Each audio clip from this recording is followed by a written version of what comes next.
अस्सलाम वालेकुम वरहमतुल्लाहि व बरकातुहू। देखिए, सवाल है कि इस्तिहाज़ा क्या होता है। तो देखिए, हैज़ के अलावा औरत को जो खून आता है उसको इस्तिहाज़ा कहते हैं, यानी ब्लीडिंग अदर दैन पीरियड्स। समझ रहे हैं? इस्तिहाज़ा का हुक्म हैज़ और निफास से मुख्तलिफ होता है।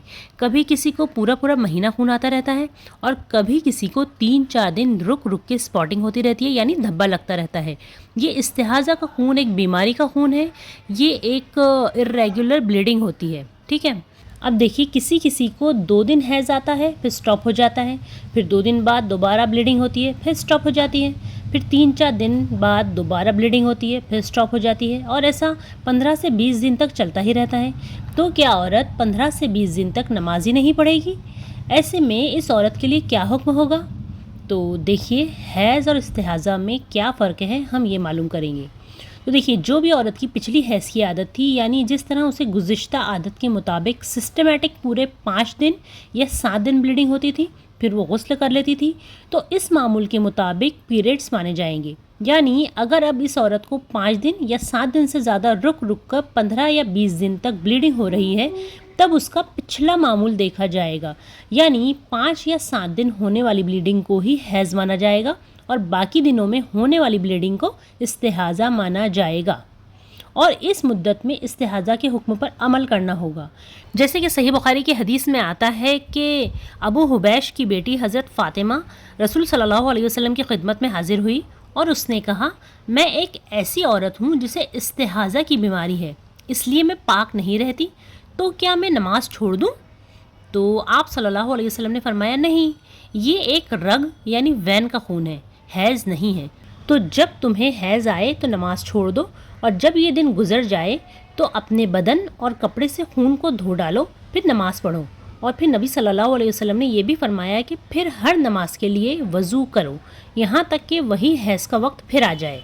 यानी जिन्हें हैज़ के दिनों के अलावा भी खून आता रहता है, वो हैज़ के 5 या 7 दिन, जो भी उनकी पिछली डेट होगी, उतने दिन बाद वो गुस्ल कर ले और मामूल के मुताबिक नमाज रोज़ा शुरू कर दे, क्योंकि हैज़ के दिनों के अलावा होने वाली ब्लीडिंग इर्रेगुलर ब्लीडिंग है। ये इस्तिहाज़ा है, और इस्तिहाज़ा के आने वाले खून का हुक्म हैज़ के खून से अलग होता है। ये एक इम्पॉर्टेंट पॉइंट याद रखने का है कि इस्तिहाज़ा वाली ब्लीडिंग में आप हर नमाज से पहले नया वज़ू करेंगी और नमाज अदा करेंगी, क्योंकि ये पीरियड्स का खून नहीं माना जाएगा। जिस औरत को इस्तिहाज़ा से पहले अपने पीरियड्स की डेट याद हो कि उसे हर महीने कब से हैज़ शुरू होते हैं और कब तक रहते हैं, तो ऐसी औरत को अपनी पिछली आदत के मुताबिक पीरियड्स के दिनों को काउंट करके बाकी दिनों को इस्तिहाज़ा के दिनों में शुमार करना होगा और उतने ड्यूरेशन में इस्तिहाज़ा वाले हुक्म पर अमल करना होगा। देखिए, उम्मुल मोमिनीन उम्मे सलमा रज़ियल्लाहु तआला अन्हा कहती हैं कि नबी सल्लल्लाहु अलैहि वसल्लम के ज़माने में एक औरत को इस्तिहाज़ा का खून आता था, तो उम्मे सलमा रज़ियल्लाहु तआला अन्हा ने उसके लिए नबी सल्लल्लाहु अलैहि वसल्लम से मसला पूछा।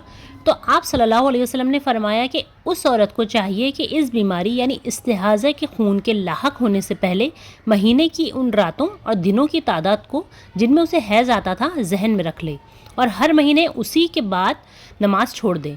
यानी हैज़ के दिनों को काउंट करके उतने दिन नमाज छोड़ दे, फिर जब ये दिन गुजर जाएं तो गुस्ल करे, फिर कपड़े का लंगोट बांध ले, फिर उसमें नमाज पढ़े। यानी पीरियड्स ख़त्म होने के बाद जब भी किसी खातून को इस्तिहाज़ा का खून आता है तो वो पीरियड्स के बाद गुस्ल करेगी और इस्तिहाज़ा की ब्लीडिंग के लिए पैड वगैरह का यूज़ करेंगी और अपनी नमाज, रोज़ा और बाकी इबादत कंटिन्यू करेगी, और हर नमाज से पहले नया वज़ू करना होगा। ये हुक्म उन औरतों के लिए है जिन्हें पीरियड्स के अलावा भी कई कई दिन तक ब्लीडिंग होती रहती है। तो पीरियड्स के अलावा होने वाली ब्लीडिंग यानी इस्तिहाज़ा में इसे शुमार किया जाएगा, और ऐसी औरतों पर इस्तिहाज़ा का ही हुक्म लागू होगा। जज़ाकल्लाहु खैरन कसीरा।